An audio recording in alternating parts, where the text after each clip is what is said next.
quick short episode of Codename New to Vero 2. I'm your presenter, Shabu RU. The big news that we've heard in the last 48 hours is that ASICS and New Era hats have recently released a limited edition G.I. Joe sneaker and hats. What does this mean? There's been a big buzz about it over on Facebook and everything. I understand that. But let's take a step back and look at it, what it's really for. Guys, this is a litmus test.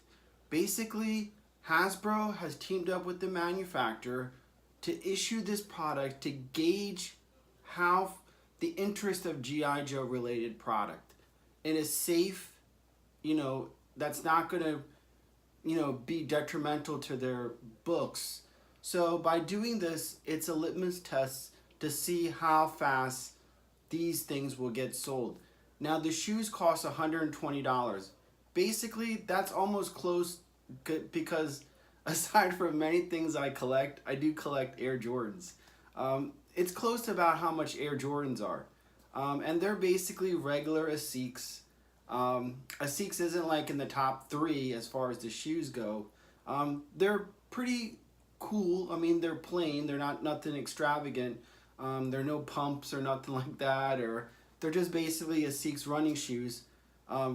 Normally they cost $60. The light, I think, is normally a $60 sneaker. So if you add the G.I. Joe, you're paying $60 more.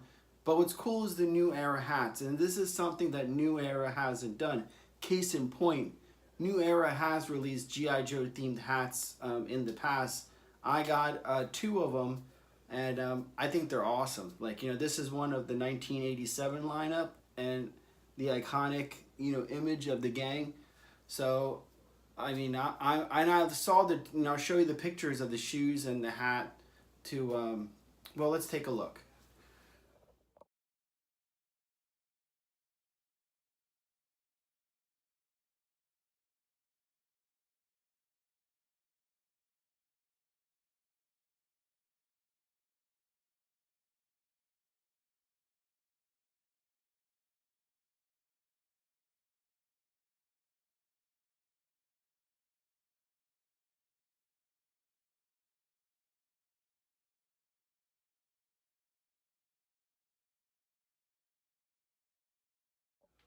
So as you could see,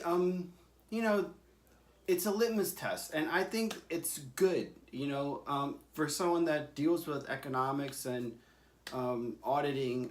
I see what they're doing, and with the news of the business of Hasbro looking for someone to change G.I. Joe, and with the upcoming Snake Eyes movie, all this stuff is positive, but it's important for us as a fan base to keep our foot on the pedal, to make sure that we're heard, to support everybody that does G.I. Joe content on social media, whether it be YouTube, Twitter.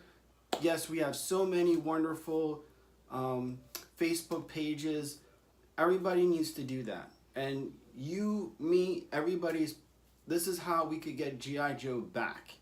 Now, what shape or form, that's going to be up to the Hasbro brand. And also the fact the comics. I mean, we have the main run of G.I. Joe, IDW has, and then they made the Silent Options storyline, and then Sierra Morty storyline. So there's 3 G.I. Joe comic books going on currently. So all this stuff is actually positive. So, I just wanted to make light of that. And also I've been contacted with let me see, writer Jim Ballant.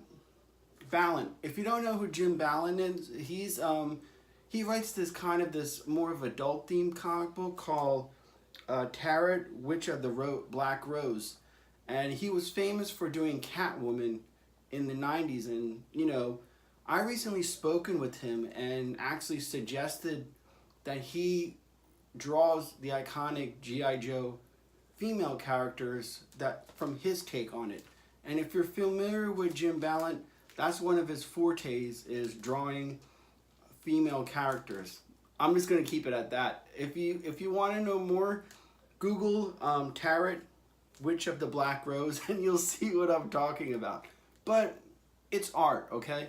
And I got the chance to know him while I was doing the Elvira thing, and you know, I picked up a couple of his books and I reached out to him. He was kind enough to reciprocate and say, hey, this is a great idea. I'm going to do this somewhere in the future. So let's look forward to that, to Jim drawing, you know, Scarlet, CoverGirl, the Baroness. So, you know, those are things that, you know, people like me, people like HCC, Carson from 3D Joe's, the G.I. Joe Bird guys, Michael Mercy. I mean, everybody is putting that vibe out there to get more people in to create some noise for G.I. Joe. So that's a step in the right directions. Well, anyway, this is Shabu RU for Codename New 202 with a little bit of, you know, some news. Thank you.